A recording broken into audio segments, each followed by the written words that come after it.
अध्यात्म के बिना हम कल्पना भी नहीं कर सकते अपने जीवन की, और प्राकृतिक चिकित्सा बिना अध्यात्म के संभव ही नहीं है। तो आदरणीय सर को मैं बुलाना चाहूंगा एक श्लोक के माध्यम से। भगवान श्री कृष्ण भगवत गीता में श्लोक आता है कि पवित्राय साधु नाशाय विनाशाय चतुष्कृताम धर्म संस्थाप नाशाय संभवानी युगे युगे, संभवानी युगे युगे। निश्चित ही धर्म की स्थापना होगी। आदरणीय सर हमारे बीच में आए और हम सबको मार्गदर्शन करें। आदरणीय सर। ओम नमः शिवाय। सभी सीधे बैठेंगे। हम 2 मिनट के लिए ध्यान करेंगे सभी। आपको मस्तक के बीच में, भ्रुकुटी में, यहाँ पे जहाँ बिंदी लगाते हैं, जहाँ टीका लगाते हैं, उस स्थान पे जिसको आज्ञा चक्र बोलते हैं, वहां पे आपको ध्यान लगाना है, मन को एकाग्र करना है। आप किस चीज को याद करोगे? तो जैसे आकाश में स्टार चमकता है, उसको देखा है, तो सितारा, छोटा से छोटा सितारा यहाँ पे आपको भ्रुकुटी में याद करना है। मन में कोई भी विचार ना आ पाए, अगर आता है तो उसके पीछे भागना नहीं है, उसको डांट के भगा देना है। एक ही थॉट, एक ही संकल्प, मैं आत्मा स्टार हूं। इस संकल्प में स्थित होना है 2 मिनट के लिए भ्रुकुटी के बीच में।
आज का हमारा सेमिनार का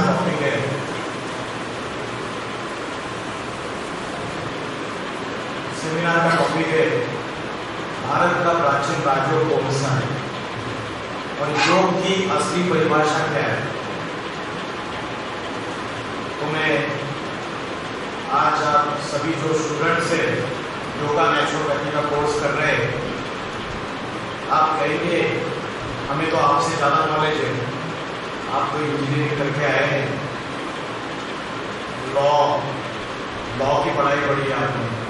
लेकिन आज हम योगासन और प्राणायाम और योग, ये दोनों शब्दों का जो डिफरेंशिएशन है उसको देखेंगे।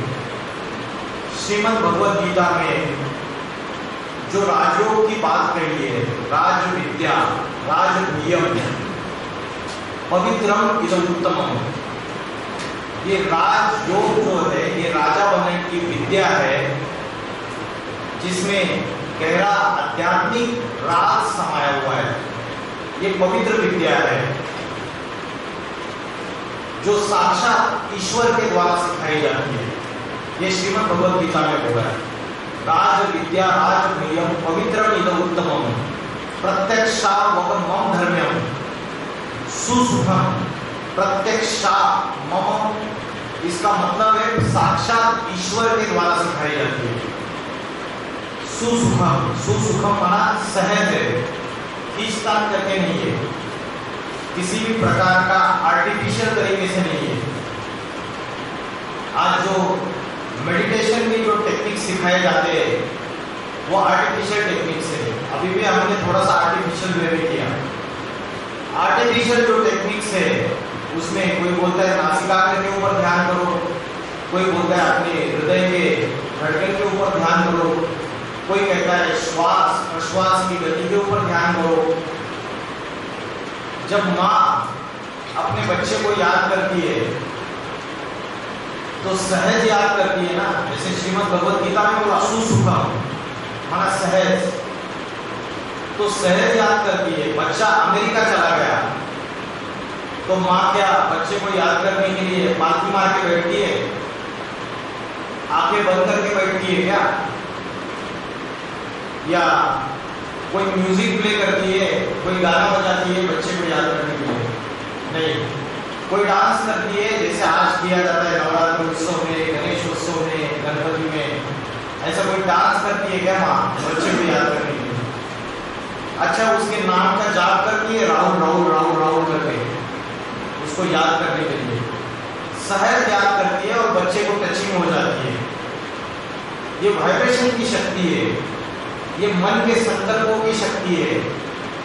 मोबाइल का नेटवर्क फेल हो जाता है, वीडियो कॉलिंग लगती नहीं है और माँ का जो संकल्प है, माँ के जो वाइब्रेशन है वो सातों समुद्र पार बच्चे को टचिंग कर जाते हैं।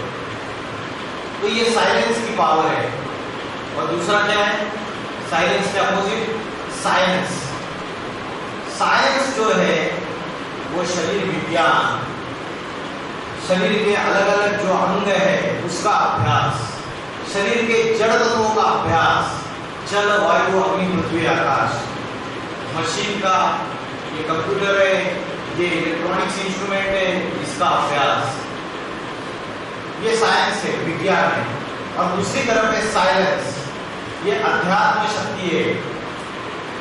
ये अध्यात्म शक्ति जो है श्रीमद् भगवत गीता में बोला है अध्यात्म विद्या विद्या नाम। ये अध्यात्म विद्या सर्व विद्याओं में सर्वश्रेष्ठ विद्या है। इंजीनियरिंग बनने की विद्या, डॉक्टर बनने की विद्या, वकील बनने की विद्या, टीचर बनने की विद्या, फार्मासिस्ट, पैरामेडिकल, जितने भी ये कोर्सेस है, इन सभी विद्याओं में सर्वश्रेष्ठ विद्या है अध्यात्म विद्या। अध्यात्म का अर्थ क्या है? अध्यात्म का अर्थ है अधि माना अंदर और आत्मा। आत्मा के अंदर का जो ज्ञान है वही अध्यात्म है। और आध्यात्मिकता मतलब आत्मा समझ के अपनी आत्मा का ध्यान करते हुए हम परमात्मा से जो कनेक्शन जोड़ते हैं वो आध्यात्मिकता है। लेकिन आज जो भारत का प्राचीन राजयोग कहे या आध्यात्मिकता कहे, हम योगासन और प्राणायाम को ही राजयोग समझ बैठे या आध्यात्मिकता समझ बैठे। आज लाखों करोड़ों के तादाद में रोज योगासन प्राणायाम करते हैं, पूरे विश्व भर फैला हुआ है, इंटरनेशनल योग दिवस भी मनाया जाता है। लेकिन इस योगासन और प्राणायाम को भारत का प्राचीन राजयोग नहीं कहेंगे। ये देह को स्वस्थ रखने के आसन है, शरीर को स्वस्थ रखने के लिए ये अलग अलग योगासन की जो प्रक्रिया है वो की जाती है। श्रीमद् भगवत गीता में चौथे अध्याय का 29वां श्लोक है, उसमें अपान और प्राण, अपाने जीयते प्राणम प्राणोपानम तथा परे, अपान वायु और प्राण वायु की बात आई है। तो हम क्या समझते हैं? अपान वायु और प्राण वायु माना, अपान वायु माना श्वास को छोड़ना, प्राण वायु माना श्वास को लेना, शुद्ध ऑक्सीजन को लेना, इसको हम अपान वायु और प्राण वायु समझते हैं। लेकिन श्रीमद् भगवत गीता जो भगवान वाच है, जो ज्ञान का गीत स्वयं परमात्मा ने गाया हुआ है, उसमें गहरा अर्थ है। गुह्यात गुह्यतरम ज्ञान, ये गुह्य ज्ञान है, ये साक्षात ईश्वर के द्वारा सुनाया जाता है। तो जो प्राण वायु है पॉजिटिव थॉट्स, और अपार वायु जो है वो है अशुद्ध संकल्प, माना निगेटिव थॉट्स। मन में चलते हैं ना पॉजिटिव थॉट्स, नेगेटिव थॉट्स, सवेरे से लेकर शाम तक, रात को सोने के बाद भी चलते हैं, सपने आते रहते हैं। पॉजिटिव थॉट्स ज्यादा चलते हैं या नेगेटिव ज्यादा चलते हैं दिन में? तो ये जो अपार वायु है ये अशुद्ध संकल्प है, निगेटिव संकल्प है, और प्राण वायु जो है वो शुद्ध संकल्प है। तो इन शुद्ध संकल्पों को कैसे जमा करना है, अशुद्ध संकल्पों को कैसे त्याग देना है, उनकी आहुति कैसे देनी है। आज हम क्या समझते हैं कि पालती मार के बैठ गए, आंखें बंद कर ली और कुंभक लगा दिया, श्वास प्रश्वास की गति को रोक लिया, यही राजयोग है। ये तो कर्म संन्यास योग है। एक है कर्म योग और एक है कर्म संन्यास। कर्म संन्यास आप लोग कर सकते हो क्या? आपको तो पढ़ाई पढ़नी है, स्टूडेंट हो, प्रोफेसर से उनको पढ़ाई पढ़ानी है, आप सब कुछ त्याग नहीं दे सकते हो। आप कर्म करते हुए योग कर सकते हो। तो कर्म योग अलग है, और आंखें बंद करके पालती मार के घंटों घंटे बैठे रहना, सब कुछ त्याग देना, कर्मों का संन्यास ले लेना, गृहस्थी को त्याग देना। श्रीमद् भगवद गीता में कर्म संन्यास नहीं सिखाया। अर्जुन गृहस्थी था या सन्यासी था? गृहस्थी था। श्रीमद् भगवद गीता में बोला, ए नरा अर्जुन, तू ऐसी करनी कर कि नर से नारायण बन जा, और ए नारी द्रौपदी, तू ऐसी करनी कर कि नारी से लक्ष्मी बन जा। तो भगवद गीता का जो ज्ञान है वो कर्म योग का ज्ञान है।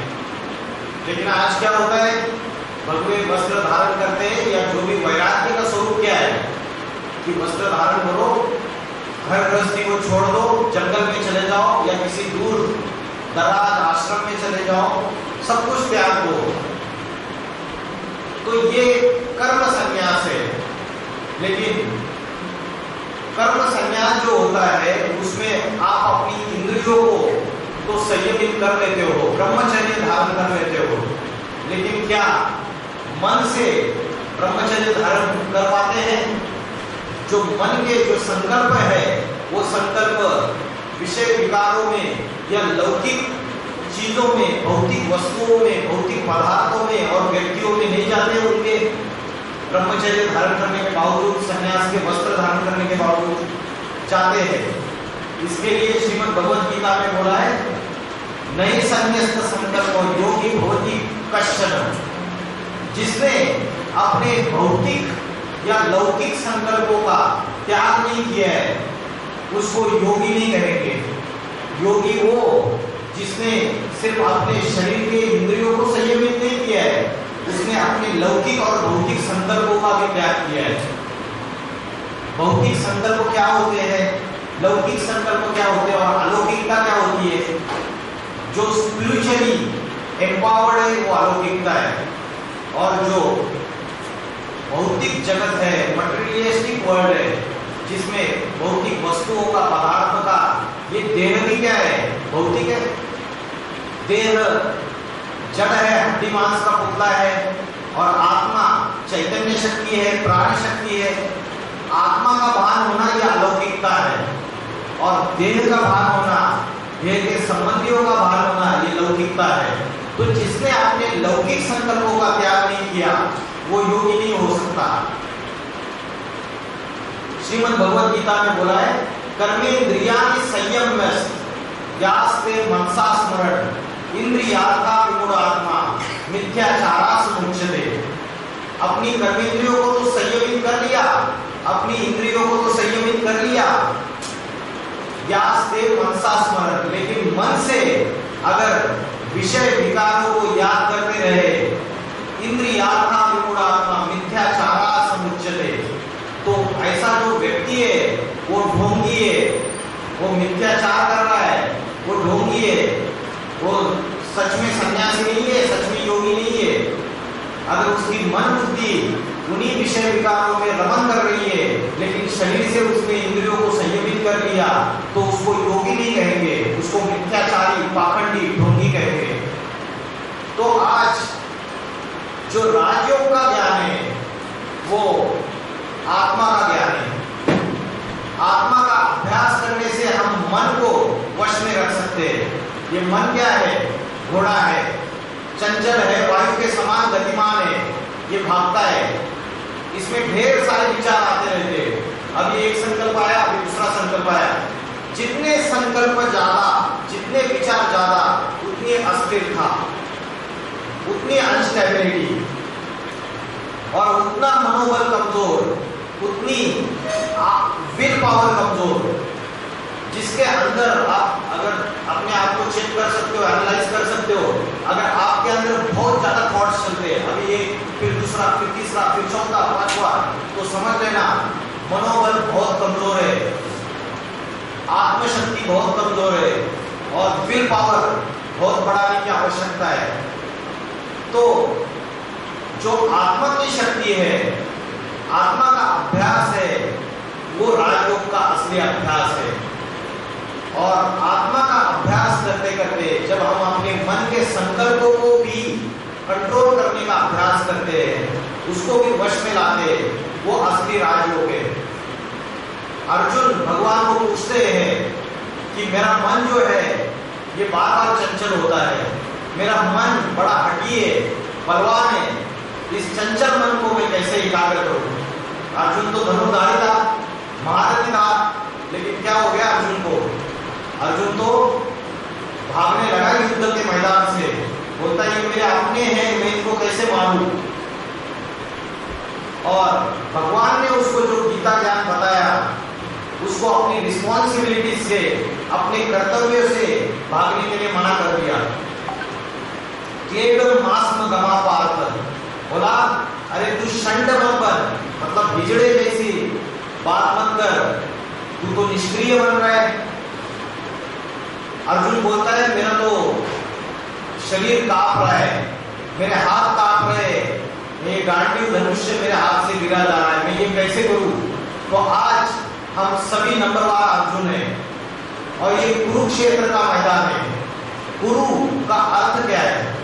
कुरु का अर्थ है कर्म, कर्म युद्ध, और क्षेत्र मान भूमि, ये कर्म युद्ध की भूमि है। आज कोई स्टूडेंट है, कोई प्रोफेसर है, कोई अलग अलग बिजनेस कर रहा है, कोई नौकरी कर रहा है, तो हर जगह पे उसको समस्याओं से घिरा हुआ है और ऐसी समस्या है जिसमें वो रिस्पॉन्सिबिलिटी से भागना चाहता है। तो श्रीमद् भगवद गीता में अर्जुन को जो ज्ञान दिया, वो मन को एकाग्र करने का ज्ञान दिया। अर्जुन ने पूछा मेरा मन बड़ा चंचल है, ये बड़ा हठी है, बलवान है, मैं कैसे एकाग्र करूं? तो श्रीमद् भगवद गीता में भगवान ने जवाब दिया, असंशयम महाबाहो मनो दुर्निग्रहम चलम अभ्यास में कौन्तेय वैराग्य च गृह्यते। बार बार इस चंचल मन को एकाग्र करने के लिए योगाभ्यास कर। और दूसरा क्या बोला? वैराग्य लाभ। तो योगाभ्यास क्या है? योगाभ्यास का अर्थ क्या है? योग का अर्थ क्या है? योग का अर्थ कौन बताएगा मुझे? बताइए, योग का लिटरल मीनिंग क्या है? योग मतलब क्या? जैसे मैंने बोला, माँ ने, बच्चा अमेरिका में गया है और माँ ने बच्चे को याद किया, तो माँ ने अपने बुद्धि का योग बच्चे के साथ जोड़ दिया। तो योग का अर्थ क्या है? कनेक्शन। योग का अर्थ है कनेक्शन, संबंध। तो अर्जुन को दो बातें बताई, एक तो योगाभ्यास कर और दूसरा बताया वैराग्य लाभ। तो योगाभ्यास मना अपने को आत्मा समझने का अभ्यास। हम अपने आप को, हमारी असली आइडेंटिटी को भूल चुके हैं। हमारी असली आइडेंटिटी जो है ये हमें अभी पता ही नहीं है, हम कौन है, हु एम आई, मैं कौन हूँ। इस पहेली का जवाब हमको पता नहीं है। किसी को पता है कि कौन है आप? मैडम ने जवाब दिया मैं तो टीचर हूँ, इन्होंने जवाब दिया मैं तो डॉक्टर हूँ, उन्होंने जवाब दिया मैं इंजीनियर हूँ, उन्होंने बोला मैं हिंदू हूँ, उन्होंने बोला मुस्लिम हूँ, किसी ने बोला मैं पटेल हूँ, किसी ने बोला मैं राजपूत हूँ, किसी ने बोला मैं जाट हूँ, किसी ने बोला मैं बंगाली हूँ, किसी ने बोला मैं बिहारी हूँ, किसी ने अपने लिंग के आधार से परिचय दिया, किसी ने अपने जाति के आधार से, किसी किसी ने अपने धर्म के आधार से और किसी ने अपनी क्वालिफिकेशन के आधार से। ये हमारी असली आइडेंटिटी नहीं है, ये टेम्पररी आइडेंटिटी है। हमारी असली आइडेंटिटी जो है वो हम भूल चुके हैं। क्या है हमारी असली आइडेंटिटी? क्या क्या जवाब दिया? आत्मा। इन्होंने बोला हमारी असली identity I am a soul, I am a peaceful soul. ये हड्डी मांस का पुतला है, जैसे ये इंस्ट्रूमेंट है वैसे हड्डी मांस का पुतला है। ये हड्डी मांस का पुतला जो है वो जड़ है, पांच जड़ तत्वों से भरा हुआ है। जब तक उसमें चैतन्य शक्ति, प्राण शक्ति, आत्मा प्रवेश नहीं करती है तब तक ये इंस्ट्रूमेंट काम नहीं कर सकता।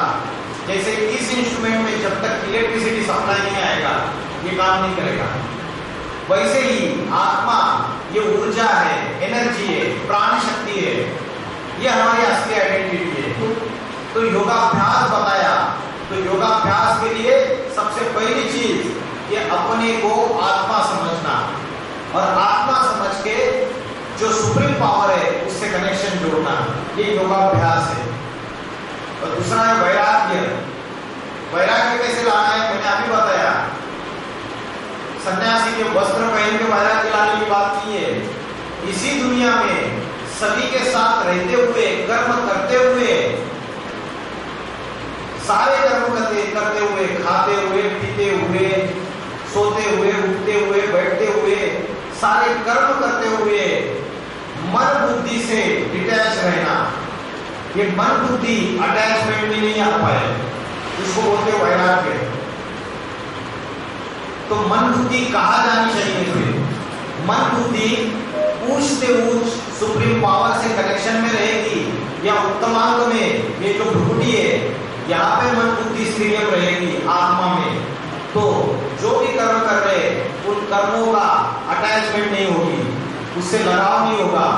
आज अटैचमेंट होती है, लगाव होता है, उसकी वजह से हमें दुख आता है। बोलते मोह सकल व्याधि कर्म होगा। जो मोह है, मोह माना आसक्ति, अटैचमेंट, ये सर्व व्याधियों का मूल है। आसक्ति, लगाव झुकाव होता है ना, लगाव झुकाव की बीमारी कभी कभी होती रहेगी। खाना खाने बैठे, खाने की इच्छा ही नहीं होती, कोई याद आता रहता है, किसी से लगाव लग गया है, होता है ना ऐसे? अरे होता है नहीं होता है? तो ये जो पांच विकार है आत्मा के अंदर, ये पांच विकार आत्मा के अंदर आने की वजह से हम आत्मिक स्मृति में कर्म करते हुए रह नहीं पाते हैं। वैराग्य जो है, असली वैराग्य ये है कि कर्म करते हुए मन बुद्धि से डिटैच। जैसे कमल पुष्प होता है, कमल का फूल होता है, वो कीचड़ में रहता है। कीचड़ में रहने के बावजूद कीचड़ की जो बूंद है उसकी पंखुड़ियों को स्पर्श भी नहीं करती है। तो ये विषय विकारों की दुनिया है, कीचड़ की दुनिया है। ये जो भौतिक दुनिया है ये कीचड़ की दुनिया है। इसमें पांच विकार व्यापक है। हम सोचते हैं कि परमात्मा जो है सर्वव्यापक है, कण कण में व्यापक है। इस दुनिया में परमात्मा व्यापक नहीं है, इस दुनिया में पांच विकार व्यापक है। हमारे आत्मा के अंदर भी पांच विकार व्यापक है, पांच विकृतियां व्यापक है। कौन से पांच विकार है जिसकी वजह से आत्मा की शक्ति क्षीण हो गई, आत्मा की बैटरी डिस्चार्ज हो गई, मन और बुद्धि की जो संकल्प शक्ति है और निर्णय शक्ति है, डिसीजन मेकिंग पावर कमजोर हो चुकी है। वो कौन से पांच विकार है बताइए? हाँ, और किसी ने बताया? हाँ बताइए।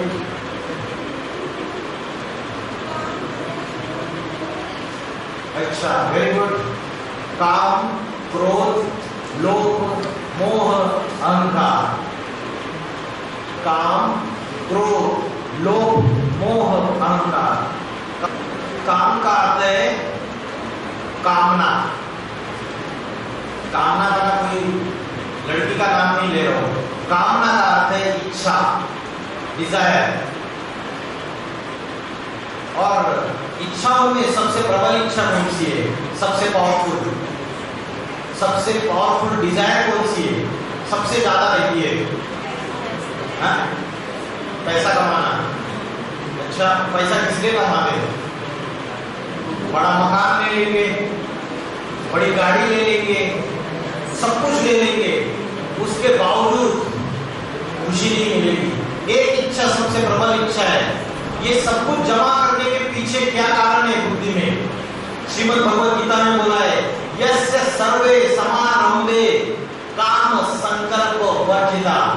दुनिया का कोई भी काम ये काम के संकल्प के बगैर नहीं होता है। ये काम संकल्प हमारा विषय वासना। बड़ा मकान भी बनाएंगे 4 दीवारी का, तो वो विषय वासना का सुख भोगने के लिए। सबसे प्रबल इच्छा, सबसे पावरफुल डिजायर है काम संकल्प, कामना, विषय वासना, लस्ट। तो जो मुखिया है 5 विकारों का, काम विकार, उसको अगर कंट्रोल में कर लिया तो ये चारों उसके जो बाल बच्चे वो भी कंट्रोल में आ जाएंगे। श्रीमद् भगवद गीता में बोला है, संगात संजायते कामा। संग, अगर कुसंग करेंगे तो कुसंग से कामना जागृत होती है। संगात संजायते कामा, विषय वासना जागृत हो जाती है। कामानि जायते क्रोधा, अगर इच्छा की पूर्ति नहीं होती है तो क्रोध जन्म लेता है, गुस्सा आता है, एंगर। कोई इच्छा अगर आपकी पूरी नहीं हुई ना तो बड़ा गुस्सा आता है, आग बबूला बन जाते हैं। क्रोधानि भवति सम्मोहा, क्रोध से मोह जन्म लेता है। सम्मोहात् बुद्धिनाशा, बुद्धिनाशात् प्रणश्यन्ति, और फिर बुद्धि का नाश होता है, फिर प्राणों का नाश होता है। तो शुरुआत कहां से हो गई? ये जो काम विकार का जो संकल्प है, जो मन के अंदर आ गया, उससे शुरुआत हो गई। तो जैसे हम वृक्ष को पानी डालते हैं, कोई वृक्ष को अगर पानी डालेंगे तो कहाँ पानी डालते हैं? जड़ को पानी डालते हैं या बीज को पानी डालते हैं। वैसे ये शरीर रूपी वृक्ष है, ये शरीर रूपी वृक्ष है, और इसका बीज कौन है? आत्मा। तो आज हम सवेरे से लेकर रात तक कहाँ पानी डाल रहे हैं? इस शरीर के लिए पानी डाल रहे हैं। क्या पानी डाल रहे हैं? अभी आप पढ़ाई पढ़ रहे हो, इस शरीर के लिए कर रहे हो, क्योंकि कल जाके आपको नौकरी चाहिए, फिर धन कमाना है, इस पेट पापी पेट का सवाल है। तो आज की जो विद्या है ये पेट भरने तक की सीमित विद्या है, लिमिटेड। तो जो शरीर है उसके लिए हम पूरा ध्यान देते हैं। बीमारी आ गई, डॉक्टर के पास जाते हैं, मेडिसिन ले लेते हैं। शरीर के जो भी अंग है उनकी जो भी इच्छाएं है उसकी पूर्ति करते रहते हैं। भूख लगी, पेट की तरफ बुद्धि चली जाती है। अगर शरीर को अच्छा दिखना है, सजाना है, संवरना है, ब्यूटी पार्लर जाते हैं, सुंदर दिखना है, तो शरीर की जो भी अगर बाल झड़ रहे तो फिर सारे टेक्निक्स अपनाएंगे। बाल सफेद हो रहे उसके टेक्निक्स अपनाएंगे। सब कुछ शरीर के लिए हमारी पूरी बुद्धि कॉन्सेंट्रेटेड रहती है।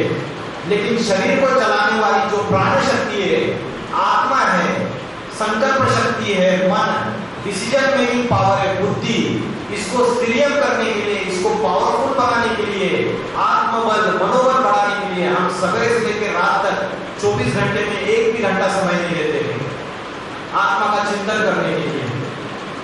हम देह का ही चिंतन करते हैं या देहधारियों का चिंतन करते हैं, तो हमारी जो बुद्धि है वो बॉडी कॉन्शियसनेस में चली गई। तो राजयोग की जो प्रक्रिया है उसके लिए योग की सर्वोच्च प्रक्रिया में हमें फॉलो करना पड़ेगा आदि योगी को। आदि योगी कौन है? शिव शंकर भोलेनाथ। उनके जितने भी चित्र आप देखेंगे, जितनी भी मूर्तियां देखेंगे, तो ध्यान मग्न अवस्था में अधोन्मिलित नेत्र है, ध्यान की लवलीन अवस्था में बैठे हुए। आपने कभी देखा कि शिव शंकर भोलेनाथ के चित्र में आंखें बंद करके बैठे हुए? दूसरी 33 करोड़ देवी देवताओं में कोई भी देवता देखा आपने जो योगी अवस्था में दिखाया हुआ है, ध्यान मग्न अवस्था में दिखाया हुआ है? एक ही ऐसा देवता है, देव देव महादेव, अव्वल नंबर की देवता, आदि योगी, परम योगी, योगेश्वर योगीराज। गृहस्थी है या सन्यासी है? गृहस्थ में रहते हुए भी मन बुद्धि से डिटैच। इसकी योग की असली परिभाषा कि घर गृहस्थी में रहते हुए योग इसलिए शंकर जो है उसको विश्वनाथ बोलते हैं, जगन्नाथ बोलते हैं, जगत पिता बोलते हैं। गीता में बोला है कि त्वमेव माता च पिता त्वमेव, पिता हमस्य जगतो माता धाता पिता मम। तू पिता भी है, माता भी है, पिता मम भी है। तो ये जो शिव शंकर भोलेनाथ है ये आदि योगी है। तो आज हम जब ध्यान करते हैं या योग लगाते हैं तो आंखें बंद करके योग लगाते हैं, लेकिन श्रीमद् भगवद गीता में एक श्लोक आया है, वो श्लोक है संप्रेक्ष। संप्रेक्ष का अर्थ है आंखें खुली रखते हुए। अध्याय 6 का 13वां श्लोक है, उसमें बोला है आंखें खुली रख के मन बुद्धि को आत्मा में स्थिरियम करना चाहिए। मन को ज्योति बिंदु आत्मा में भ्रूकुटी के बीच में एकाग्र करना चाहिए। तो श्रीमद् भगवद गीता में आंखें खुली रख के ध्यान की प्रक्रिया, योग की प्रक्रिया बताइए। उससे क्या फायदा होगा? आंखें खुली रख के अगर योग करेंगे हम तो उससे फायदा ये होगा कि कर्म योग, क्या होगा? कर्म योग कर सकते हैं। गाड़ी चलाते वक्त भी मन बुद्धि जो है वो यहाँ स्थिरियम रह सकती है, क्योंकि 24 घंटे पालती मार के तो बैठ नहीं सकते। भोजन बनाते वक्त किचन में उस समय भी आत्मिक स्मृति में रह सकते हैं। जो भी कर्म कर रहे हैं उस समय आंखें खुली रख के अगर अभ्यास करेंगे आप, इम्पॉसिबल नहीं है, हम खुद भी कर रहे हैं सालों सालों से, कोई चीज इम्पॉसिबल नहीं है। तो सब प्रेक्ष्य माना आंखें खुली रख के आपको योग का अभ्यास करना है, यहाँ बुद्धि के बीच में आत्मा का ध्यान करना है। तो देखिए यहाँ पे योगा कर्मसु कौशलम, ये अलग अलग लोग अलग कर्म कर रहे हैं। खाना खाते तो क्या करते हैं? इंद्रियों का भोग भोगते हैं। खाना खाना भी इंद्रियों का भोग भोगना है। तो ये कर्म करते हुए जो तू खाता है, जो तू कर्म करता है, जो सेवा करता है, वो तू मुझे अर्पण कर, श्रीमद् भगवद गीता में बोला है। वो तू मेरे प्रति कर, श्रीमद् भगवद गीता में बोला है मन मना भव मध्याजी भव, मेरे मन के संकल्पों में समा जा और जो भी कर्म करता है वो मुझे अर्पण कर, वो मेरे प्रति अर्पण कर। तो कर्मयोग की जो प्रक्रिया है, लाइब्रेरी में बैठे स्टडीज कर रहे हैं, उस समय भी थोड़े थोड़े समय में आप आत्मा का ध्यान कर सकते हैं। अभी आप बोलेंगे आत्मा का ध्यान कैसे करें? आत्मा को तो देखा ही नहीं है, और कहाँ पे करें आत्मा का ध्यान? आत्मा इस शरीर में कहाँ रहती है? किसी को पता है आत्मा का ध्यान कहाँ पे करें? कहाँ पे रहती है आत्मा? नाक पे रहती है, कान में रहती है, हृदय में रहती है, कहाँ पे रहती है आत्मा? भ्रूकुटी के बीच में यहाँ स्थित है। श्रीमद् भगवद गीता में रेफरेंस है भ्रूण मध्य प्राण आवेश सम्यका, भ्रूकुटी के मध्य में प्राण शक्ति स्थित है। ये आत्मा का रहने का स्थान है यहाँ पे, जिसके लिए भारत की कन्या माताएं जो है बिंदी लगाती है, और जो पुरुष लोग है वो टीका लगाते हैं। ये बिंदी लगाने की जो परंपरा है ये द्वापर युग से शुरुआत हो गई। द्वापर युग से ऋषि मुनियों ने ये बिंदी लगाने की परंपरा शुरुआत की, क्योंकि ऋषि मुनियों को पता था कि मनुष्य जो है वो बॉडी कॉन्शियसनेस में जा रहा है। तो मनुष्य को आत्मा का ध्यान रहे, सोल कॉन्शियसनेस रहे, इसके लिए ये बिंदी लगाने की परंपरा शुरुआत हो गई। आज हम उसके पूर्ण आध्यात्मिक रहस्य को भूल गए। तो आत्मा जो है भ्रूकुटी के बीच में यहाँ पे स्थित है। आत्मा इन आंखों से दिखती नहीं है, तो आत्मा का ध्यान कैसे करेंगे बताइए? यहाँ तो कॉन्सेंट्रेट कर लेंगे, लेकिन कॉन्सेंट्रेट करना क्या है? जो चीज आंखों से देखी नहीं है उसको याद नहीं कर सकते। आज आपने मुझे आंखों से देखा, 5 साल के बाद हम कहीं मिले ट्रेन में, आप बोलेंगे इनको कहीं देखा है, तो याद आएगा। इन आंखों से जो कुछ भी देखा है वो याद जरूर आता है, चाहे इस जन्म में चाहे पिछले जन्मों में। क्यों? क्योंकि आत्मा एक रिकॉर्ड है, और रिकॉर्ड जो है उसमें सारी स्टोर रहता है अनेक जन्मों का, क्योंकि आत्मा अजर अमर अविनाशी है, शरीर विनाशी है। तो आत्मा ने अनेक शरीर रूपी वस्त्र बदले। जैसे हम ये कपड़े बदलते वैसे आत्मा शरीर रूपी वस्त्र बदलता है। तो आत्मा की 3 शक्ति है। कौन सी 3 शक्ति है आत्मा की? मन, बुद्धि और संस्कार। माइंड, इंटेलेक्ट और संस्कार, रिजॉल्व। तो मन है संकल्प शक्ति, बुद्धि है निर्णय शक्ति, संस्कार है परिवर्तन शक्ति। तो ये स्टोरेज स्पेस है। जैसे कंप्यूटर के अंदर स्टोरेज स्पेस होती है, मोबाइल के अंदर इंटरनल स्टोरेज होता है, रैम होता है। आप कहते हो ना, अरे भाई अभी आगे से है ना, अगर अच्छा स्पीड चाहिए, सब कुछ चाहिए तो 12 GB रैम ले लेना, 8 GB रैम ले लेना, फोन है ना। इंटरनल स्टोरेज ये 32 GB में कुछ नहीं होता है, 64 GB में भी कुछ नहीं होता है, 128 GB ले लेना। और जो आप अलग अलग ये ब्राउज करते हो गूगल में, यूट्यूब में अलग अलग देखते हो, वो सारा रिकॉर्डेड होता है। हिस्ट्री में जाएंगे तो सारी चीजें क्या क्या देखा आपने, 10 दिन पहले क्या देखा, 15 दिन पहले क्या देखा, सब कुछ स्टोर्ड है। तो आत्मा एक रिकॉर्ड है, इसमें अनेक जन्मों में हमने जो अनेक कर्म किए वो सारे स्टोर है। किसमें स्टोर है वो? ये अनेक जन्मों के अनेक कर्म, अच्छे बुरे पाप कर्म हो सभी, वो किसमें स्टोर है? मन और बुद्धि के अंदर। इसमें मन, बुद्धि और संस्कार। अच्छे कर्म करते तो अच्छे संस्कार बनते हैं, बुरे कर्म करते हैं तो बुरे संस्कार बनते हैं। तो आत्मा जब एक शरीर छोड़ के दूसरा शरीर धारण करती है तो आत्मा के साथ साथ क्या ट्रैवल करता है? क्या ट्रैवल करता है आत्मा के साथ साथ? मन, बुद्धि और संस्कार ये ट्रैवल करता है आत्मा के साथ साथ। इसलिए वो गूगल बॉय कौन है? गूगल बॉय पता है आपको कौन है? कौटिल्य, क्या नाम है उसका? छोटे छोटे बच्चे, इतनी नॉलेज है, जनरल नॉलेज है, कोई भी प्रश्न पूछो। ऐसे भी 3 साल 4 साल के बच्चे निकले जो कंप्यूटर की सारी programming, software programming, Java language, C++, कोई भी सॉफ्टवेयर प्रोग्रामिंग सब कुछ आता है उसको, हार्डवेयर की नॉलेज है, सब कुछ। कहां से आ गया उसके आत्मा के अंदर ये बात? पिछले जन्म में आत्मा के अंदर जो भी संस्कार हुए, जो भी उसने नॉलेज ली है, वो नॉलेज स्टोर हो जाती है, क्योंकि आत्मा अजरामर अविनाशी है। ये ज्ञान अविनाशी है। तो जब अगले जन्म में फिर से वो इमर्ज हो जाता है, जब वो चीज सामने आती है कंप्यूटर, फिर से इमर्ज हो जाता है। तो मर्ज और इमर्ज का कंसेप्ट है। तो आत्मा भूमि के बीच में स्थित है और आत्मा श्रीमद् भगवद गीता में बोला है, अनुरणियाम समुस्मरेत, अणु से भी अति सूक्ष्म है। तो ये अणु से भी अति सूक्ष्म है, इसका ध्यान कैसे करें? जैसे आकाश में सितारा चमक रहा है छोटा सा, वैसे आत्मा स्टार है, सितारा है, भूमि के बीच में स्थित है। तो अभी आप आत्मा का ध्यान कर सकते हो क्या?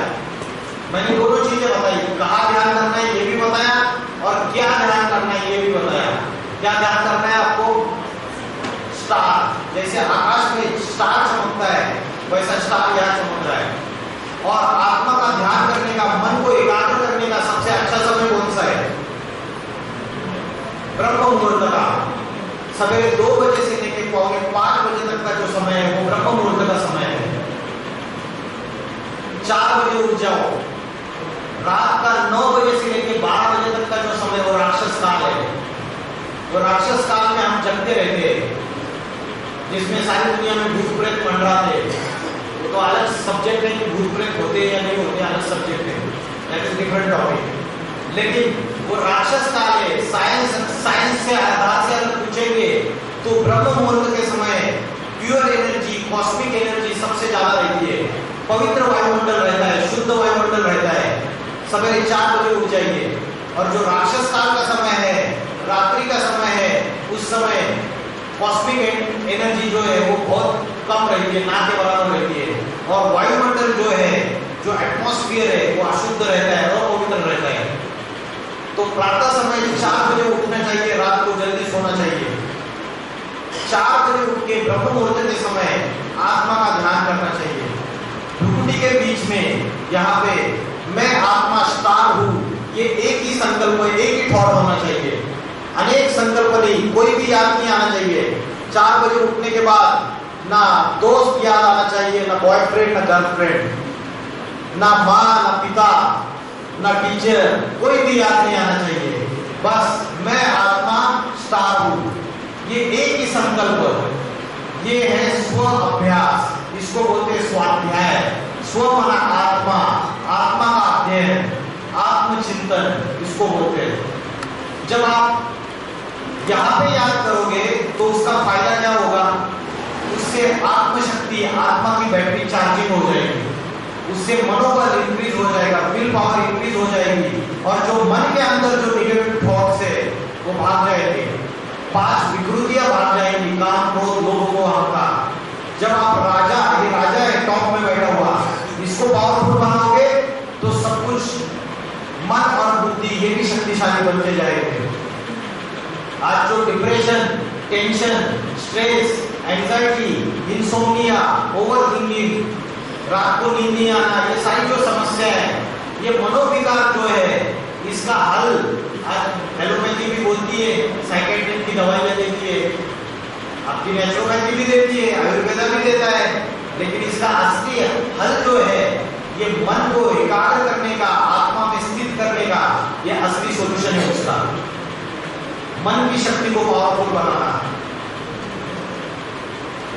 तो आत्मा का अभ्यास करने से आत्मा की जो ओरिजिनल क्वालिटीज है, जो ओरिजिनल कैरेक्टरिस्टिक है, वो फिर से वापस आ जाएगी।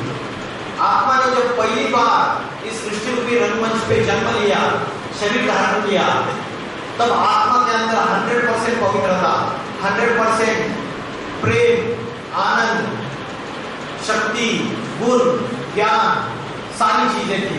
दैवी गुण थे आत्मा के अंदर, डिवाइन वर्चूज। अभी आत्मा के अंदर दैवी गुण है या राक्षसी गुण है? श्रीमद् भगवत गीता का 16वां अध्याय पढ़िए, 16वां अध्याय, जिसमें दैवी गुण कौन से हैं और राक्षसी गुण कौन से हैं, आप स्टडी कीजिए, आपको पता चलेगा कि मेरे अंदर जाना क्या है। 16वां अध्याय गूगल में डालिए, यूट्यूब में भी मिल जाएगा।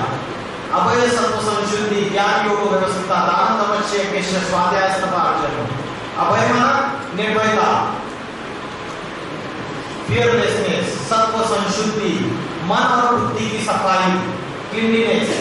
मन और बुद्धि में पिछड़ा जमा होता है रोज के रोज, ये मन बुद्धि क्या बनता जा रहा है? डस्टबिन बनता जा रहा है, इसकी सफाई करते ही नहीं है, आत्मा का चिंतन करते नहीं है। ज्ञान योग व्यवस्थिता, ज्ञान, ज्ञान माना अध्यात्म ज्ञान, आत्मा की नॉलेज। योग, योग माना कनेक्शन सुप्रीम पावर से। ज्ञान योग व्यवस्था, स्वाध्याय, स्व का अध्ययन, आत्मा का अध्ययन। तप, सबसे बड़ी तपस्या है अपने को आत्मा समझना, दूसरों को भी आत्मा के रूप में देखना।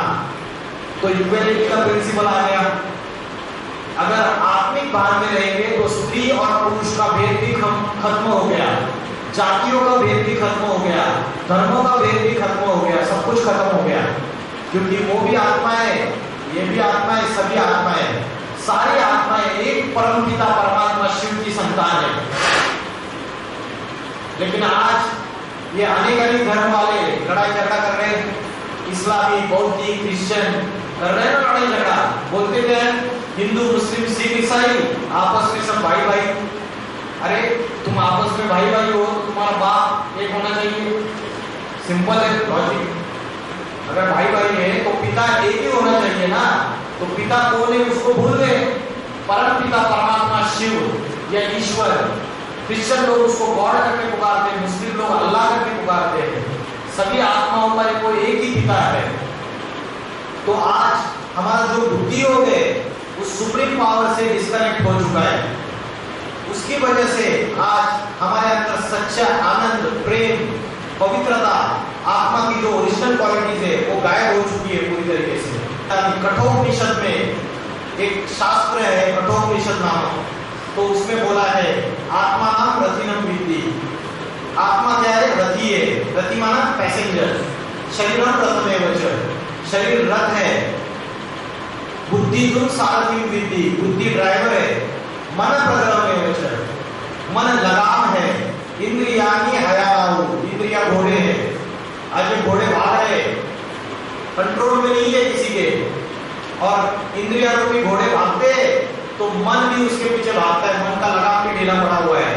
और जो साथी है बुद्धि, वो भी उसका परफॉर्मेंस भी बहुत कम है, क्योंकि बुद्धि की जो शक्ति है वो विकृत हो चुकी है, 5 विकारों से विकृत बुद्धि हो चुकी है। बुद्धि में अध्यात्म ज्ञान नहीं है, दूसरा ज्ञान है, दूसरा सब प्रकार का ज्ञान है आज, लेकिन अध्यात्म ज्ञान नहीं है। तो ये साथी भी कमजोर हो गया, तो ये शरीर रूपी जो गाड़ी है ये गड्ढे में चली जाएगी, ये शरीर रूपी रथ। तो आज ये आत्मा की जो सूक्ष्म चिंतन है ये नहीं होने की वजह से असली राजयोग और आध्यात्मिकता क्या है इसके बारे में हमको पता नहीं है। श्रीमद् भगवद गीता में बोला है, काम, क्रोध और लोभ ये तीनों नरक के द्वार खोलने वाले हैं। ये आत्मा का नाश करते हैं, बुद्धि का नाश करते हैं। ज्ञान विज्ञान नाशनम, ज्ञान और अध्यात्म ज्ञान, और विज्ञान मान विशेष ज्ञान। विशेष ज्ञान का अर्थ है योग। ज्ञान विज्ञान नाशनम, त्रिविधस्य नरकस्य इदं द्वारम, ये तीनों नरक के द्वार खोलने वाले हैं, काम, क्रोध और लोभ। लेकिन आज सब लोग क्या समझते हैं, अरे ये सारी बकवास बातें हैं, कामों को भोग परमा, मतलब विषय विकारों का भोग भोगना ही परमानंद है। लेकिन वो परमानंद है क्या? वो तो क्षणिक सुख है, मोमेंटरी हैप्पीनेस है। आज इंद्रियों से जो सुख भोगते हैं वो मोमेंटरी हैप्पीनेस है या परमानेंट हैप्पीनेस है? बताइए मुझे।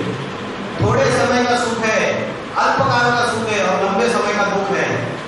तो जब हम आत्मा का अभ्यास करते हैं, मन को एकाग्र करने का अभ्यास करते हैं, दुखी के बीच में यहाँ पे आत्मा के यहाँ मन को स्थिरियम करते हैं, तब जो सुख प्राप्त होता है वो धीरे धीरे अतीन्द्रिय सुख प्राप्त होता है, बियॉन्ड द ऑर्गन्स। वो परमानेंट हैप्पीनेस है, परमानेंट सुख और शांति है, संतुष्टता है। और संतुष्टि और सुख और शांति ये धन से नहीं आती है, ये कितनी भी बड़ी इंजीनियर से, डॉक्टर से, उससे नहीं आता है, ये आत्मा के भान से आता है। आत्मा की सुख शांति ये आत्मा के अंदर समाई हुई है, बाहर के साधनों में समाई हुई नहीं है। तो राजयोग और हठयोग में क्या फर्क है? आज जो साधु सन्यासी है वो जो योग करते हैं वो हठयोग करते हैं, राजयोग नहीं करते हैं। राजयोग तो मैंने बताया सहज है, जैसे माँ अपने बच्चे को याद करती है, बच्चा अमेरिका चला गया। लेकिन जो हठयोग की प्रक्रिया है, जल समाधि ले लेते हैं, श्वासों को रोक लेते हैं, घंटों घंटे जल समाधि ले लेते हैं, पेड़ के ऊपर उल्टे लटक जाते हैं, नीचे से ये अग्नि का धुआं छोड़ देते हैं, आग का धुआं। ये सारी हठयोग की प्रक्रिया है। ये परमात्मा ने सिखाया हुआ राजयोग नहीं है जो श्रीमद् भगवद गीता में। एक टांग के ऊपर खड़े हो जाते हैं, कई दिन तक, 21 दिन, 1 महीना, 2 महीना एक टांग के ऊपर खड़े हो जाते हैं। तो जैसे हम उपवास करते हैं, उपवास करते हैं तो क्या करते हैं, हम दिन भर खाना नहीं खाते हैं, है ना? तो ये भी हठयोग की प्रक्रिया है, क्योंकि उसका पूरा आध्यात्मिक रहस्य अलग है। उप का अर्थ है उपराम। उपराम माना उपराम में सबसे उपराम माना हाईएस्ट स्टेज किसकी है? परमात्मा की है। मन और बुद्धि की उपराम अवस्था। जब आप एरोप्लेन से ट्रैवल करते हो तो जितना ऊपर जाओगे आपको नीचे की जो चीजें है सारी वो छोटी छोटी दिखती है। वैसे आपकी मन बुद्धि की जितनी हाईएस्ट स्टेज चली जाएगी, जितनी हाईएस्ट अवस्था होगी, जैसे शिव शंकर भोलेनाथ, निराकारी अवस्था, योग युक्त अवस्था, अव्यक्त अवस्था, विदेही अवस्था, शरीर का भान ही नहीं है। जितना आप आत्मा के भान में हाईएस्ट अवस्था में चले जाओगे उतना देह की इंद्रियों का आकर्षण, देह की इंद्रियों की स्मृति और बाकी सारी चीजें छोटी छोटी लगने लगेगी। तो ये हठयोग की प्रक्रिया से, जैसे मैंने बोला उपवास, उपवास का अर्थ उप माना उपराम, बुद्धि की उपरामता, मतलब परमात्मा के नजदीक, और वास माना रहना, तो परमात्मा के नजदीक रहना वो उपवास है। लेकिन आज हम हठयोग की प्रक्रिया करते हैं, दिन भर खाना नहीं खाते। चलो एज अ नेचुरोपैथी और बाकी शरीर के फायदे के लिए वो ठीक है कि 15 दिन में एक बार उपवास करना चाहिए, मैं भी मानता हूँ उस चीज को, लेकिन वो शरीर के लिए है। आत्मा के लिए उपवास का जो अर्थ है, उप माना उपराम, वास माना रहना, परमात्मा के नजदीक रहना।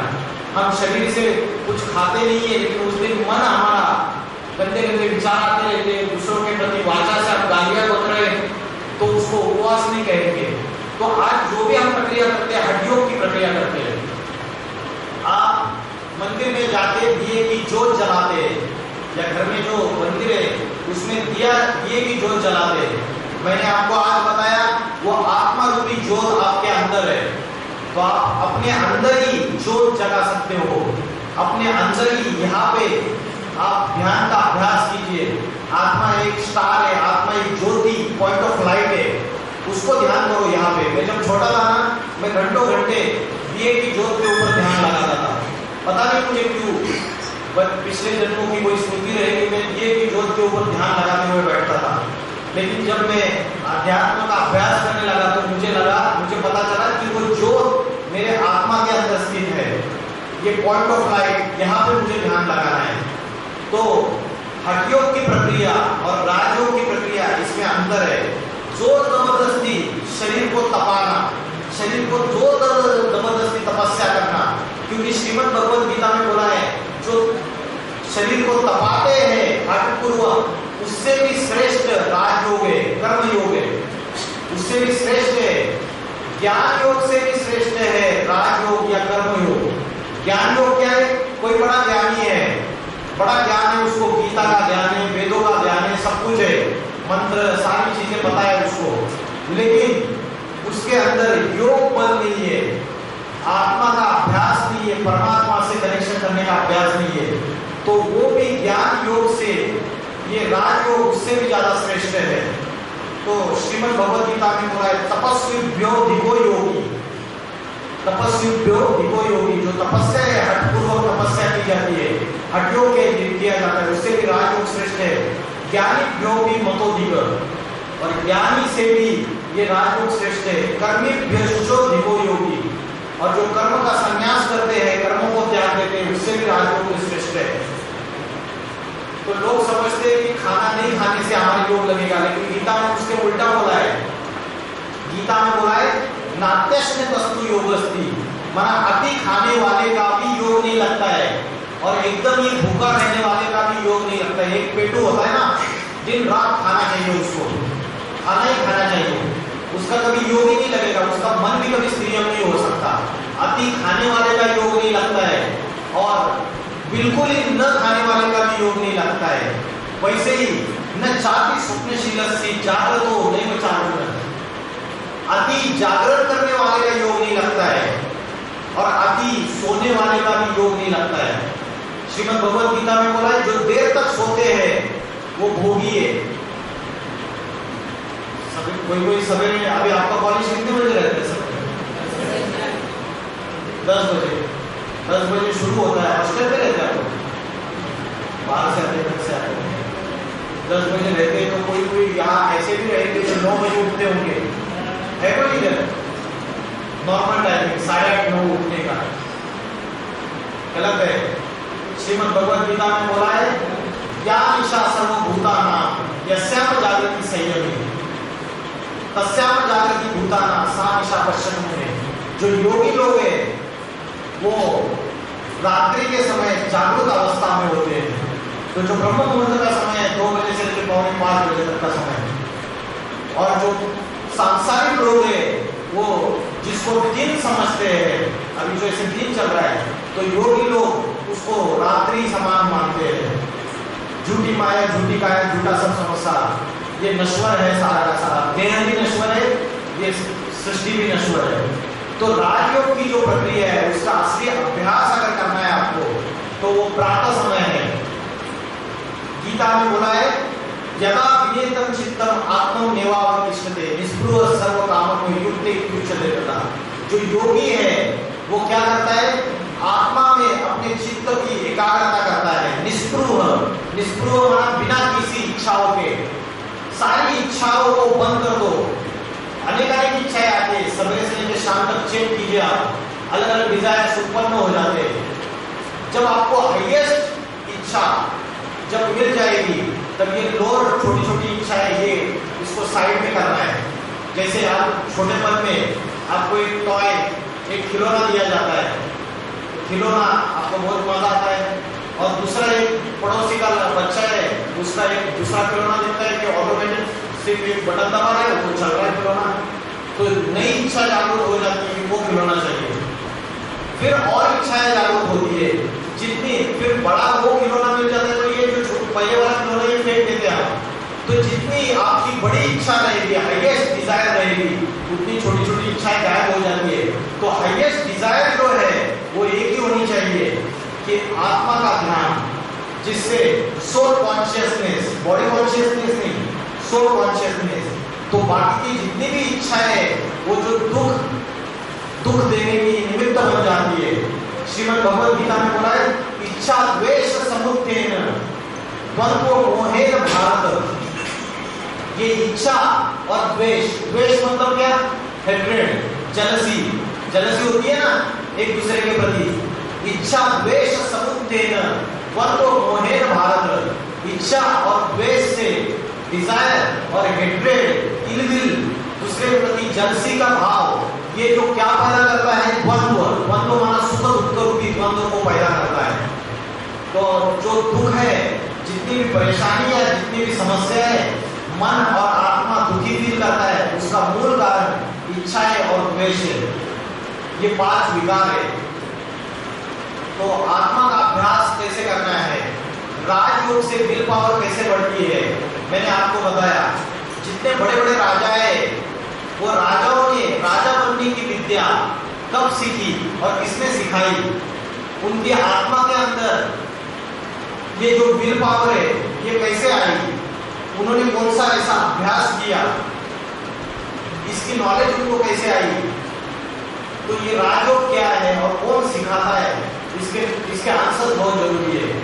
आपने हिस्ट्री में देखा रहेगा, जो बाबर है, मुगल साम्राज्य के संस्थापक, बाबर सेना में एक सिपाही थे और एक ही जन्म में सिपाही से सम्राट बन चुके। छत्रपति शिवाजी महाराज एक छोटे से जागीरदार का बेटा, और एक ही जन्म में छोटे से जागीरदार से क्या बन गए? हिंदवी स्वराज्य के सम्राट बन गए, पुरुषार्थ करके। महाराणा प्रताप ने जो सारे राजपूत राजा जो है सम्राट अकबर के सामने झुके, लेकिन महाराणा प्रताप नहीं झुके। उन्होंने जंगल में रहे, घास की रोटियां खाई, लेकिन अकबर के सामने कभी नतमस्तक नहीं हुए। स्वधर्मे निघ्नं श्रेया परधर्मो भयावहा। अपने धर्म में मर जाना अच्छी बात है, लेकिन पराया धर्म स्वीकार नहीं करना चाहिए। तो ये जितने भी राजा है, इनके अंदर ये विल पावर कैसे आई, ये आत्मबल कैसे आया? तो कोई तो ऐसा समय रहेगा जिस समय परमात्मा जो है, जो सुप्रीम पावर है, वो स्वयं ये राजयोग की शिक्षा आके सिखाते हैं। क्योंकि मैंने आपको गीता में सबसे पहले एक श्लोक बताया कि प्रत्यक्षावगमो धर्म्यम, साक्षात ईश्वर के द्वारा ये ज्ञान दिया जाता है। तो ईश्वर के द्वारा ये ज्ञान कब दिया जाता है? 4 युग है, ड्रामा के 4 सीन्स होते हैं। वैसे ये सृष्टि एक ड्रामा है, ये सृष्टि एक चक्र है, इसके 4 युगों में डिवाइडेड है। ये स्वस्तिक आपको दिख रहा है चित्र में। 4 युग कौन से बताइए? सतयुग, त्रेता युग, द्वापर युग और कलयुग। अभी कौन सा युग चल रहा है? कलयुग नहीं चल रहा है, गलत बोल रहे हैं। किसी को पता है कौन सा युग चल रहा है? घोर पापी कलयुग चल रहा है। कलयुग की आदि चल रही है पापों की। ये सतयुग और त्रेता युग और द्वापर युग और कलयुग, इसमें दिन कौन सा है, रात्रि कौन सी है? श्रीमद् भगवद गीता में बोला है आधा दिन है आधा रात्रि है, ब्रह्मा का दिन और ब्रह्मा की रात्रि, ऐसे बोला है। उत्तरायण और दक्षिणायन। जब सूर्य उत्तरायण जाता है, पूर्व में उगता है, और पश्चिम की तरफ जाते वक्त, पूर्व से पश्चिम जाते वक्त उत्तरायण होके जाता है। तो श्रीमद् भगवद गीता में उत्तरायण और दक्षिणायन की बात आई है, ब्रह्मा का दिन और ब्रह्मा की रात्रि। तो मुझे बताइए 4 युगों में दिन कौन सा है, 4 युगों में रात्रि कौन सी है? कौन सा युग है जो रात्रि के समान है? कलयुग रात्रि है ना? और रात्रि में क्या होता है? अंधकार, डार्कनेस। किस चीज का अंधकार? किस चीज की darkness? Darkness of ignorance. Ignorance माना अज्ञान। किस चीज का अज्ञान है? ना आत्मा का नॉलेज है, ना परमात्मा की नॉलेज है।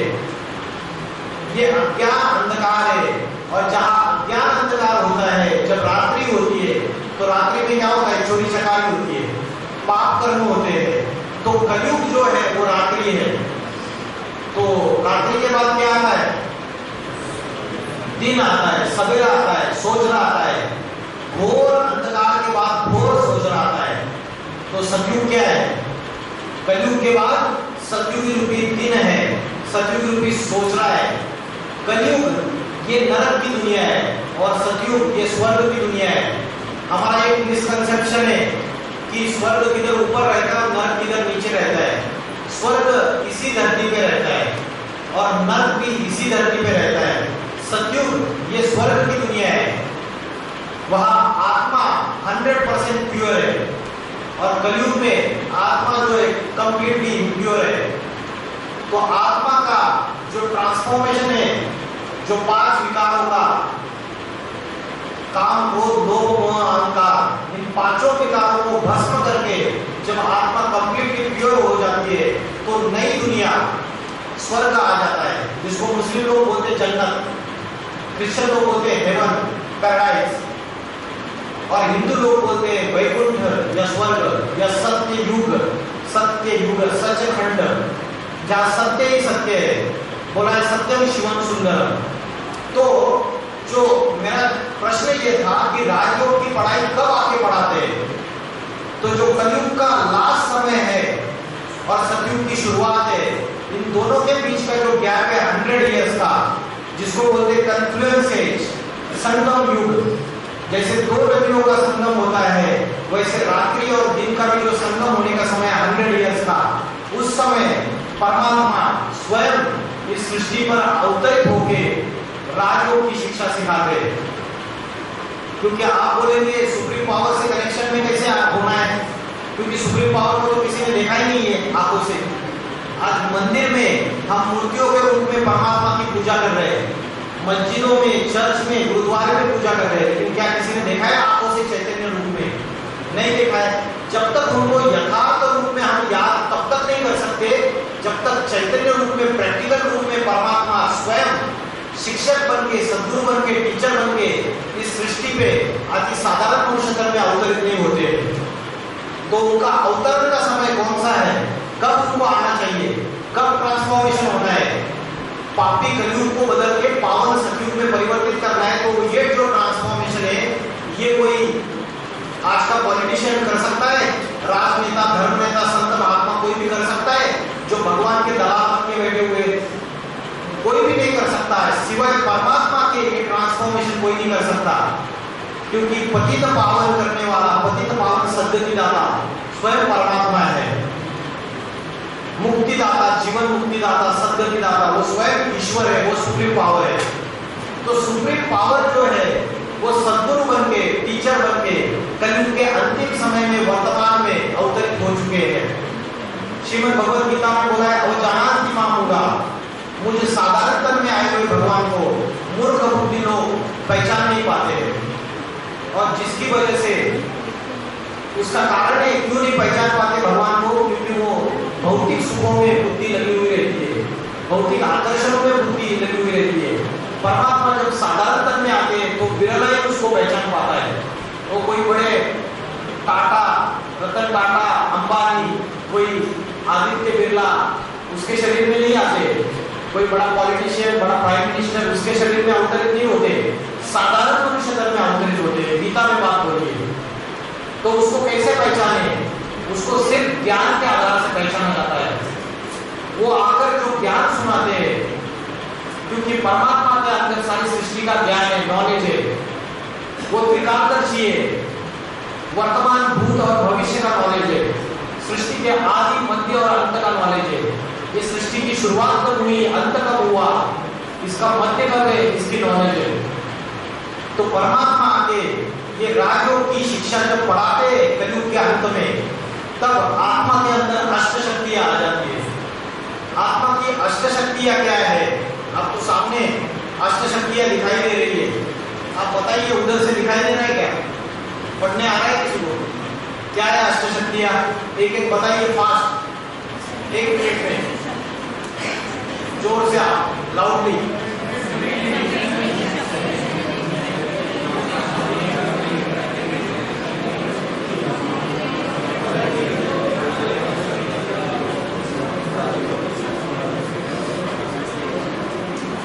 सामना करने की शक्ति, पावर टू फेस।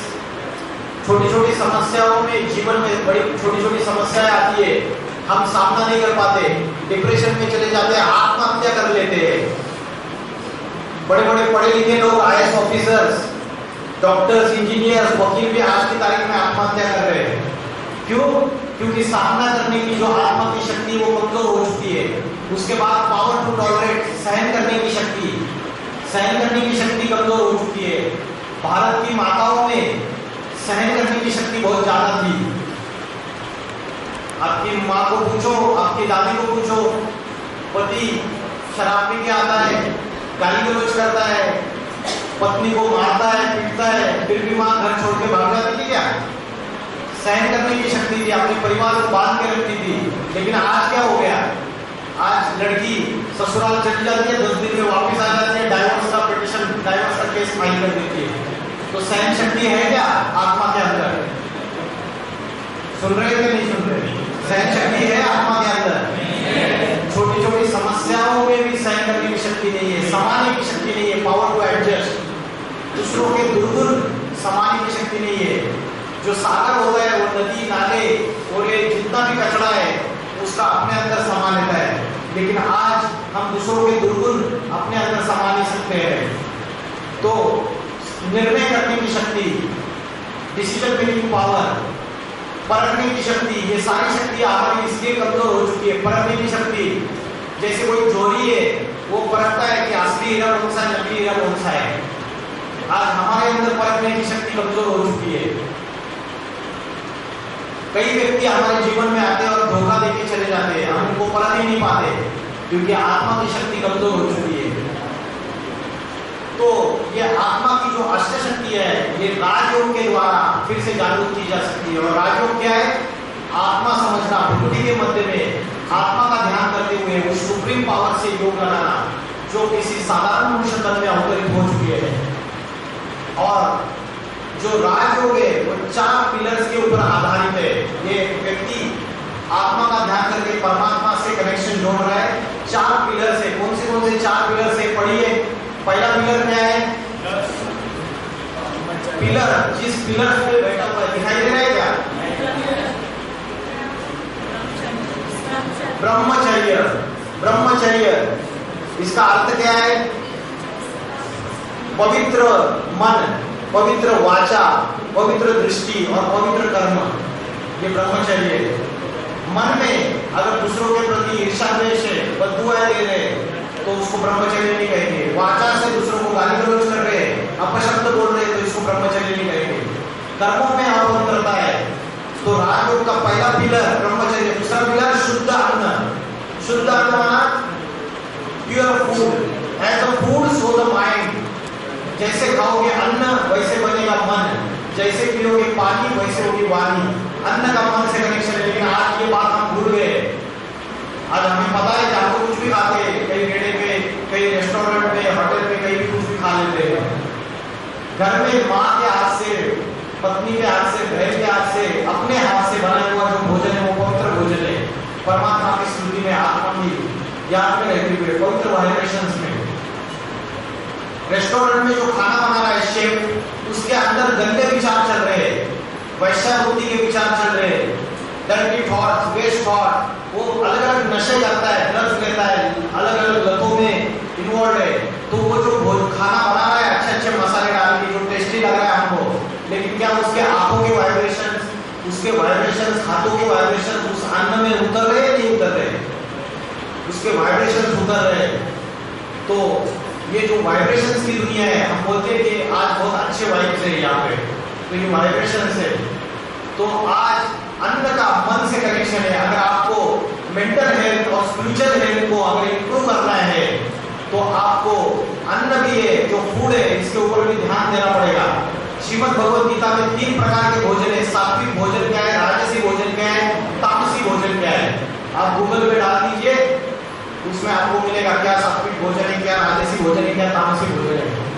मनुष्य तो चॉइस कर सकता है, वेजिटेरियन खाना है, नॉन वेजिटेरियन खाना है, लेकिन क्या शेर को अगर जानवर को अगर पूछा कि वेज खाओगे या नॉन वेज खाओगे, उसके पास चॉइस है क्या?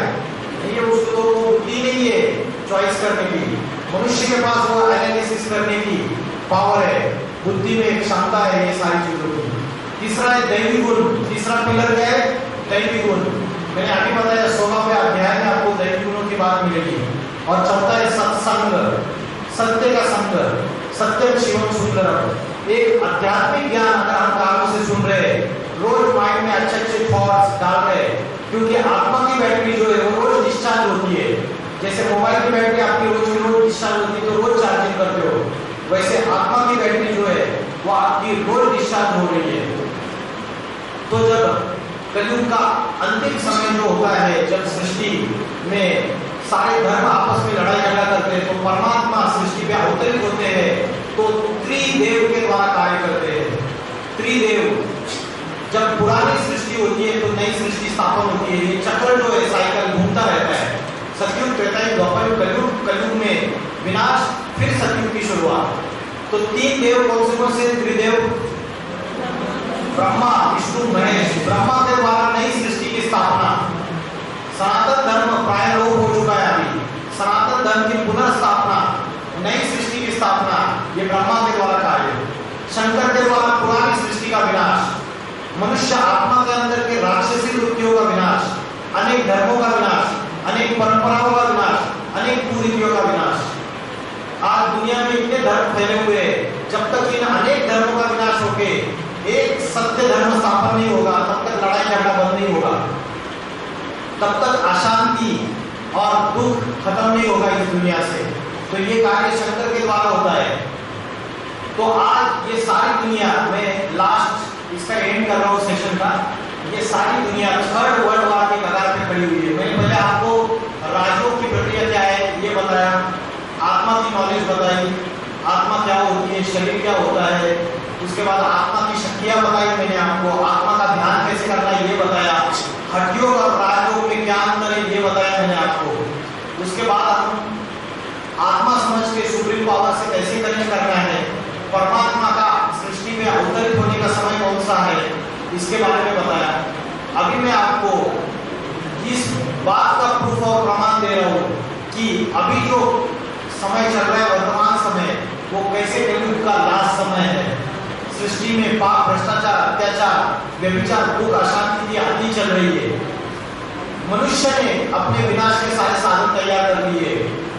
शेख चिल्ली जिस पेड़ की डाली को काट रहा है, उसी डाली पर बैठा हुआ है, तो खुद भी नीचे गिरेगा। तो आज से 80 साल पहले इस दुनिया में एटम बॉम्ब, न्यूक्लियर पावर नहीं थी। आज से 80 साल पहले रॉबर्ट ओपेनहाइमर ने एटम बॉम्ब का इन्वेंशन किया। लेकिन आज छोटे से छोटे देश के पास ये nuclear weapons, nuclear missiles, atom bomb सभी के पास है। सही बोल रहा हूं मैं? आज सबके पास है। रिमोट कंट्रोल का एक बटन दबाने की देर है, ये सारी दुनिया एक सेकंड में खलास हो सकती है।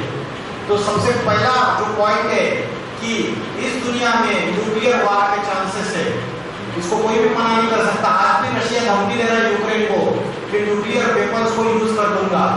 आज भी नॉर्थ कोरिया धमकी दे रहा है अमेरिका को कि न्यूक्लियर वेपन्स का यूज कर दूंगा। तो पाकिस्तान भी धमकी दे रहा है। पाकिस्तान के पास आज खाने के लिए दाल नहीं है, चावल नहीं है, आटा नहीं है, बच्चों को पिलाने के लिए दूध नहीं है, महंगा हो गया बहुत सारा, लेकिन उनके पास न्यूक्लियर वेपन्स है, एटम बॉम्ब है। तो पाकिस्तान यहाँ से दुश्मन बन के बैठा हुआ है। तो सारे धर्म, सारे देश आपस में लड़ाई झगड़ा कर रहे हैं और सारी दुनिया तीसरे विश्व युद्ध के कगार से खड़ी हुई है। We are on the verge of the third world war. तो एक तो न्यूक्लियर पावर हो गया, दूसरा और एक फैक्टर है एनवायरमेंटल डिग्रेडेशन। इसको मानते हो आप? अर्थ का टेम्परेचर 1 डिग्री सेल्सियस से बढ़ चुका है, ये नासा की रिपोर्ट है।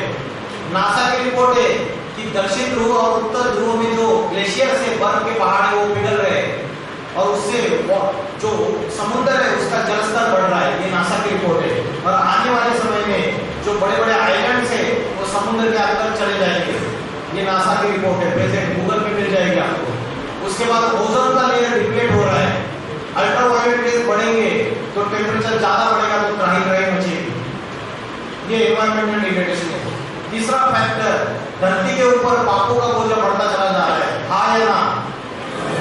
पाप कर्म बढ़ते चले जा रहे हैं। छोटी छोटी हम न्यूज में क्या सुनते, 3 साल की नहीं सॉरी 3 मंथ्स की 3 महीने की छोटी बच्चियों के ऊपर बलात्कार हो रहे थे। तो जानवर एक से भी बदतर हो गए मनुष्य की बुद्धि राक्षसियत वाली हो गई, हैवान हो गए, जानवर से भी बदतर हो गए, सृष्टि का पतन हो गया, नैतिकता और चारित्र अति के नीचे गिरता चला गया। तो अति हो गई तो धरती माता है, ये कन्या माता है, ये धरती माता का रूप है। जब इसकी अत्याचार पापाचार बढ़ता चला जाता है तो धरती माता बदला लेगी या नहीं लेगी? शिव शक्ति दुर्गा ये महाकाली के रूप में अवतरित होकर वो बदला लेगी। तो इसलिए बड़े बड़े भूकंप आएंगे, धरती माता जो बदला लेगी, ज्वालामुखी फटेंगे। तो आज भूकंप हो रहे या नहीं हो रहे? तो ये दूसरा फैक्टर। और तीसरा फैक्टर, हिंदू मुस्लिम आपस में दुश्मनी बढ़ती जा रही है या कम हो रही है? बढ़ती जा रही है। अभी ट्रेलर चल रही है पूरे भारत में, आगे चल के सिविल वॉर हो सकते, बड़ा मूवी रिलीज होने वाला है। तो इस ऐसे समय में हम ऐसी सृष्टि में इस कगार पे ये सारी दुनिया खड़ी हुई है।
क्या शांति स्थापना हो पा रही है?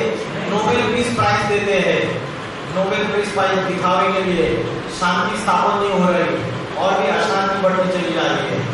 तो एक ही व्यक्तित्व है जिसके द्वारा सारी सृष्टि में शांति स्थापना होती है, उसका नाम है शंकर।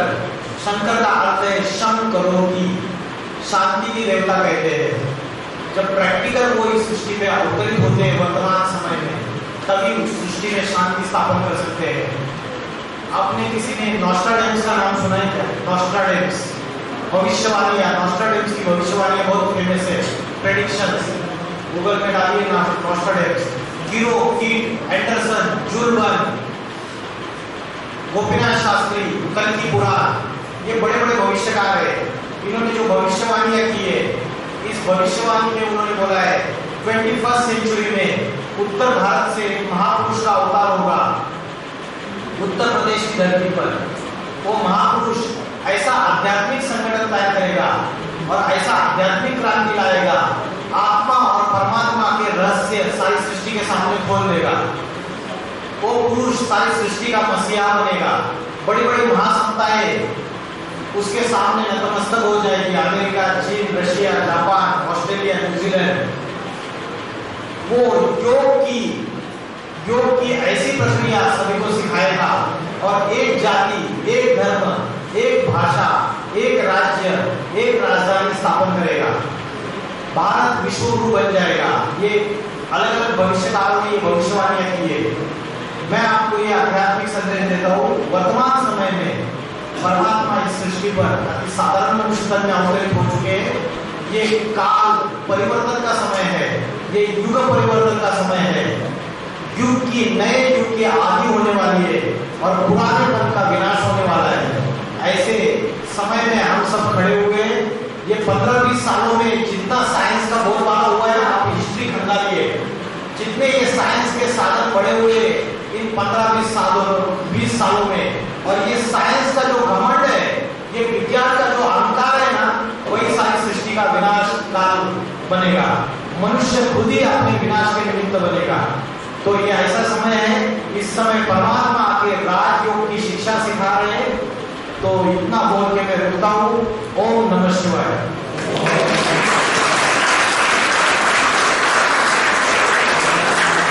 व्यक्ति में ईमान है तो जहान उससे दूर नहीं, पक्षी में कुरान है तो आसमान उससे दूर नहीं, शिखर पर बैठकर यही गीत गाया विहंग ने, श्रद्धा में अगर जान है तो ईश्वर उससे दूर नहीं, ईश्वर उससे दूर नहीं। बड़ा ही मार्मिक उद्बोधन, गागन में सागर भर दिया, ऐसा हम सबको मार्गदर्शन आपने दिया। योग से प्रारंभ करते हुए अध्यात्म, नैतिकता, आहार और संपूर्ण विषयों को बड़े ही संयुक्त रूप से लेकर सूक्ष्म में अपनी मार्ग में बात रखी। इसके लिए मैं पुनः आपका बहुत बहुत धन्यवाद व्यक्त करता हूँ। समय समय पर हम सभी छात्रों के लिए इस प्रकार का मार्गदर्शन जीवन में कुछ करने के लिए प्रेरित करता है, क्योंकि आपने भविष्य में आने वाली समस्याओं को हम सबको चेताया, और उन समस्याओं को निजात पाने के लिए अगर हम सब आज भी नहीं चेते तो आने वाला जो समय है वो हमारे लिए बड़ा ही विषम होगा। इसलिए मैं इसी बात कहकर आपका पुनः धन्यवाद व्यक्त करता हूँ और आप सबसे चाहूंगा कर्तव्य ध्वनि से सरकार